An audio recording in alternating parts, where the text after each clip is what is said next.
हा अवॉर्ड एखाद्या व्यक्तीसाठी नाही, हा award Pratyush retails private limited कंपनीसाठी आहे. 2026 मध्ये लोकमत कडून मिळालेली ही ओळख माझ्यासाठी फाउंडर म्हणून अभिमानाची आहे, पण त्याहून जास्त जबाबदारीची पण आहे. कारण प्रत्युष म्हणजे एक ब्रँड नाही, तर तो आहे हजारो लोकांचा विश्वास. हा अवॉर्ड सेलिब्रेशनसाठी नाही, तो एक रिमाइंडर आहे की प्रत्युष रिटेल्स प्रायव्हेट लिमिटेडवर हजारो लोकांनी विश्वास ठेवलाय. आज जेव्हा स्टेजवर उभा होतो आणि हा सन्मान स्वीकारतो, त्या क्षणी एकच भावना होती, ती म्हणजे प्रत्युष मध्ये असलेली प्रत्येक व्यक्ती. कंपनी ग्रो झाली म्हणून काम संपलं असं नाही, उलट आता टीम, पार्टनर्स, कस्टमर्स प्रत्युषला अजून जास्त व्हॅल्यू क्रिएट करायची आहे.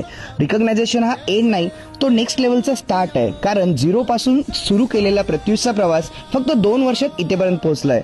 हे आजही अविश्वसनीय वाटतंय आणि हाच क्षण पुढचा प्रवास अधिक जबाबदारीने चालायची आठवण करून देतो. आणि प्रत्युषवरती विश्वास असल्याबद्दल तुम्हा सर्वांचे खूप सारे आभार.